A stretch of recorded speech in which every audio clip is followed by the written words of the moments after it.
This means caregivers are not needed anymore. Leave because I'm going to live with her.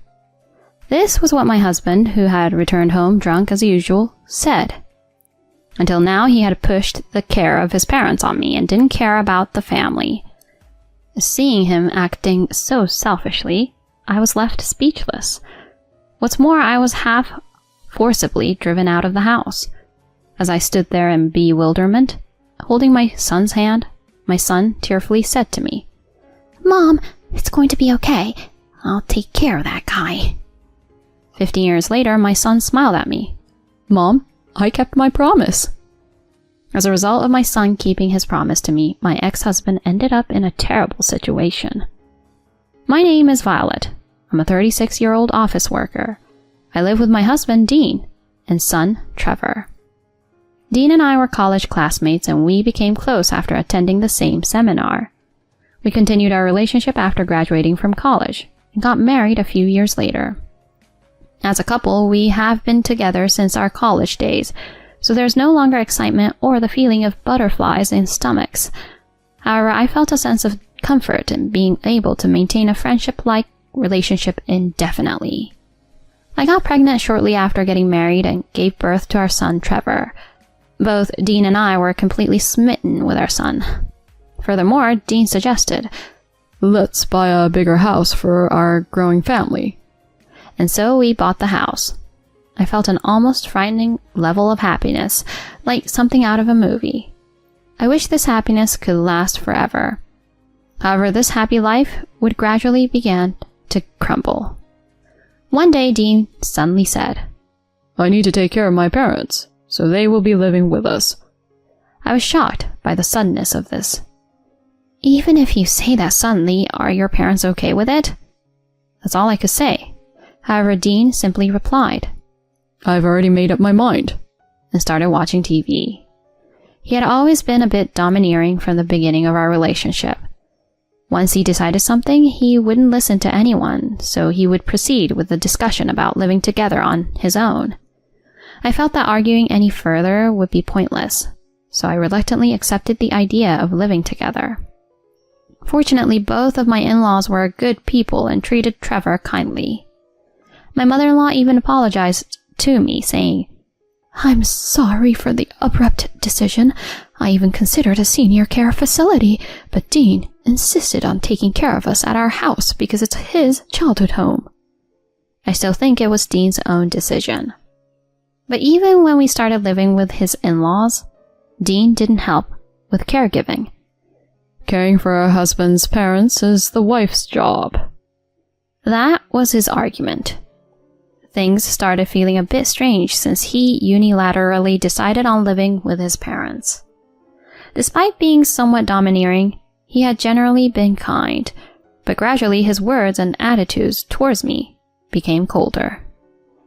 "Hey, hasn't my shirt been ironed yet? Make sure you do it by tomorrow. Last night's dinner, the meat was too scarce. You should know my taste better." He started to complain about various small things that he had never mentioned before, one after another. His change in attitude wasn't limited to just me. He became colder towards Trevor, whom he had adored. In the past, when Trevor returned from school, "Did something fun happen at school?" I used to listen to him, asking questions like that. However, when Trevor tried to speak to him, "Dad, something happened at school today," Dean would respond, "Shut up. I'm watching soccer now. Don't bother me," he said coldly. As such things continued, Trevor became completely withdrawn, no longer initiating conversations with Dean. I felt sorry for Trevor and made an effort to listen to my son's stories, no matter how busy I was. However, I also had a job to attend to. Balancing work, house chores, child rearing, and caregiving was quite challenging. Naturally, I couldn't provide care for my in-laws while at work. So there were days when I had to rely on a caregiver during my working hours. On the days when the caregiver didn't come, I rushed home during my work breaks to provide care for my in-laws. Afterward, I managed to handle all the household chores for everyone. Every day I was completely exhausted. And to be honest, I was quite drained. During this time, Dean started going out to drink more frequently, and he began to come home reeking of alcohol and perfume. If you have time to go out drinking so often, can't you help with the household chores? In response, my husband shouted angrily, Shut up. Men have social obligations, you know. You say it's a social obligation, but you didn't go out this often before, right? Besides, the decision to live with your parents was something you decided on your own, so shouldn't you cooperate a little? I've been saying it for a while. Housework, childcare, and taking care of my parents are the wife's responsibilities. At this rate, the argument between Dean and I was unbearable. There's nothing more harmful to a child than seeing their parents argue. I tried to express my opinions to Dean when Trevor was asleep, and I avoided complaining about him in front of our son. However, Trevor was already 10 years old. He must have sensed various things. One day, Trevor said these kind words to me. Mom, are you okay? You seem a little down lately. Is it hard to take care of Grandma and Grandpa? If there's anything I can do to help, I'll help too, okay? Trevor's words almost brought me tears, but I couldn't show my weakness. Thank you, Trevor. You're so kind, but don't worry about me. Was school fun today? I tried to keep the conversation light, so as not to burden my son. For Trevor's sake, and for my own, I had to stay strong. I reminded myself of this every day. Meanwhile, Dean's behavior took a turn for the worse. He began going to drinking parties more frequently, sometimes not coming home for days. He even stopped contributing to the household finances. I had reached my breaking point. Something had to change. Just as I was contemplating this, my in-laws' health deteriorated, and they passed away one after another. It was as if my father-in-law was chasing after my late mother-in-law. Caring for them had been challenging, but losing my kind in-laws filled Trevor and me with sadness. Even in times like these, Dean continued to go out drinking, and didn't even help prepare for the funerals. I reluctantly took charge of the funeral preparations. Things finally came to an end, and one day while I was at home resting, the kind-hearted Trevor approached me. Mom, you've worked so hard, he said, patting my shoulder. At that moment, Dean returned home, and he seemed drunk again. I had a bad feeling about this. Trevor, go to your room. I told him to stay in his room. Dean stood in front of me and abruptly said, Now, we don't need any more caregivers. The only reason I haven't divorced you until now is because I needed someone to care for them. Huh? What do you mean by don't need? Exactly what it sounds like. I'm going to live here with my new girlfriend, and we'll get married soon. You both need to leave. What is this all of a sudden? Do you even know what you're talking about? I was in disbelief. Dean had always been selfish, and I couldn't contain my anger at his words. However, Dean continued without regard for my feelings. I don't love you guys anymore. Besides, my new girlfriend is pregnant. I'm going to build a happy home with my new family. I have no choice, so I'll pay you some alimony. And just like that, I was forcefully kicked out of the house. Trevor, who had heard the commotion, rushed after me. Dean threw my bag and belongings out of the house and said, Goodbye. With a single word, he closed the door. In the end, I had no choice but to leave the house with Trevor. Holding my son's hand, I was at a loss for what to do next. I had a job, but my parents lived far away, and I couldn't rely on them. Above all, I was anxious about whether I could support Trevor on my own. Trevor, tears streaming down his face, said, Mom, I've got your back. I'm going to make that guy pay for what he did to me right now. I hugged Trevor, and we both cried by the roadside. At that time, I couldn't have imagined that Trevor would turn those words into reality. Since leaving home with Trevor, I had been working hard to raise him. I had a full-time job, but being a single mother wasn't easy. I was determined not to burden Trevor with my struggles. Fortunately, Trevor grew up to be a kind and upright young man. Mom, I made curry today. Really? You made it all by yourself? Were you okay? Yeah, I was careful with handling the stove. Thank you, Trevor. My son helped with household chores to ease my busy schedule. Trevor, I know you're busy with your studies, so you don't have to overexert yourself. I'm okay. I pay attention in class and try to finish my homework during lunch breaks.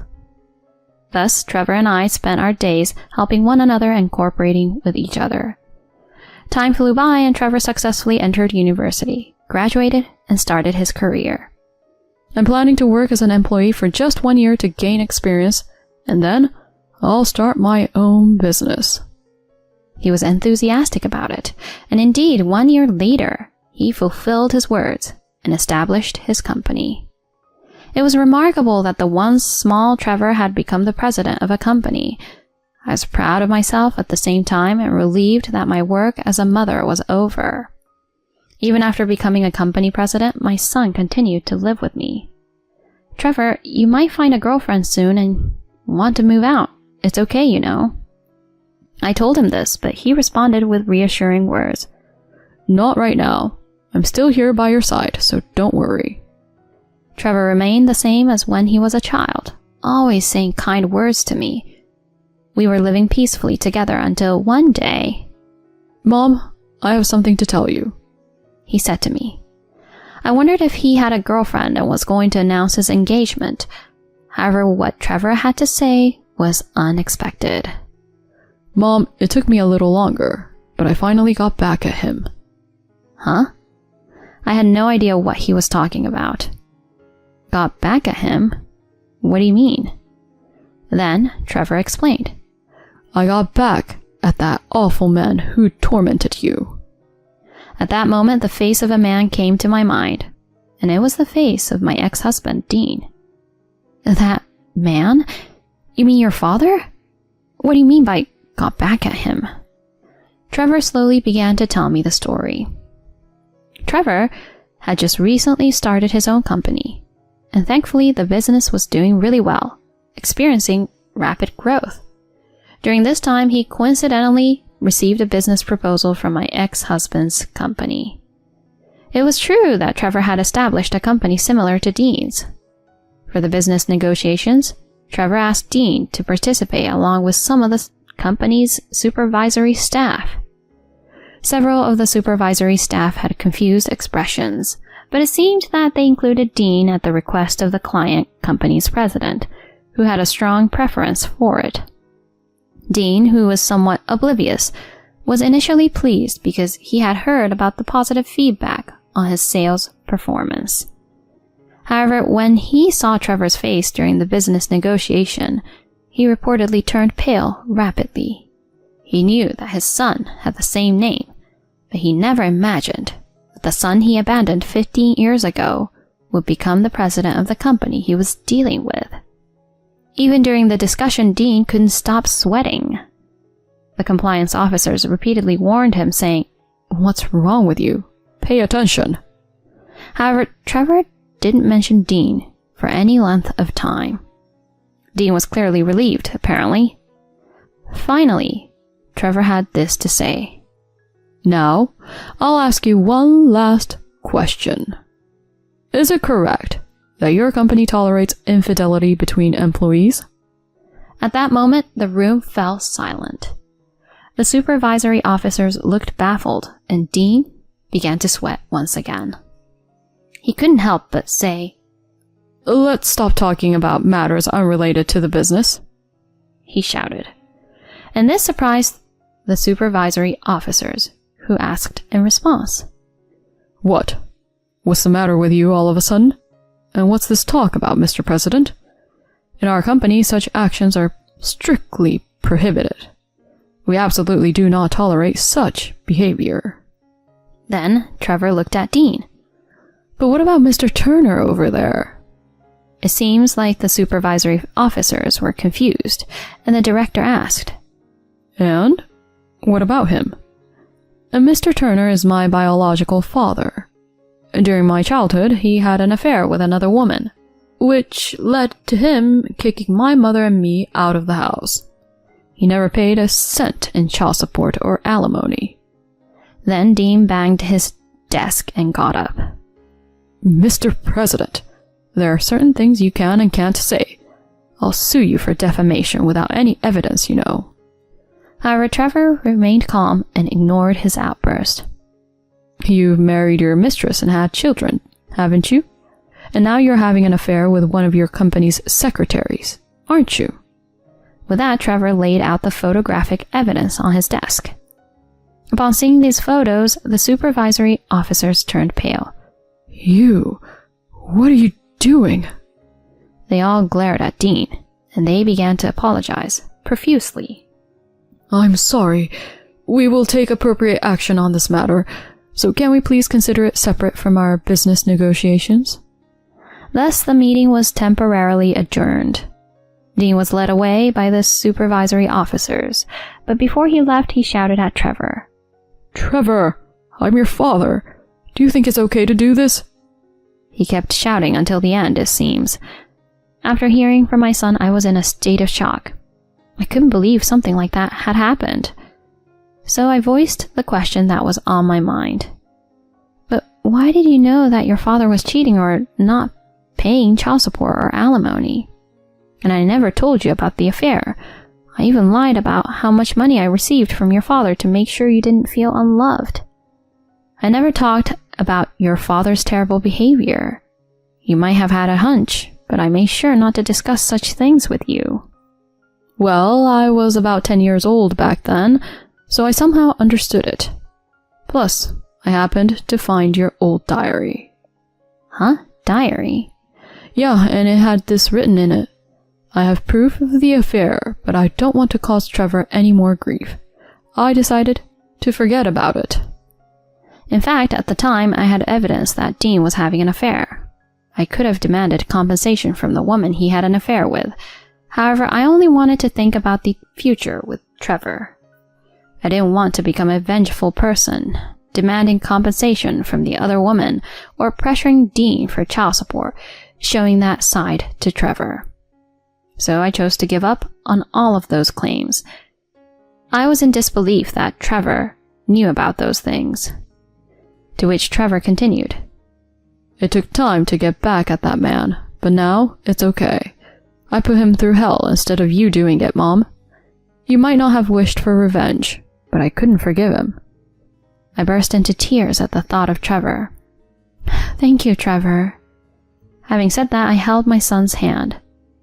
Afterward, it seems that Dean received a demotion and was transferred to a rural area as a result of this incident. The rumors of his affair with the secretary were known even in his new post, and it seems he felt uncomfortable there. Furthermore, his current wife discovered the affair, leading to a divorce and demands for alimony. Now he is working alone in an unfamiliar place, struggling to pay alimony. It appears that even the secretary, his affair partner, left the company promptly, showing that she might not have been genuinely serious about him. On the other hand, Trevor and I continued to enjoy peaceful days together. After hearing about Dean's downfall, his name was never brought up between Trevor and me. I had put that man behind me and looked forward to enjoying life with Trevor from now on.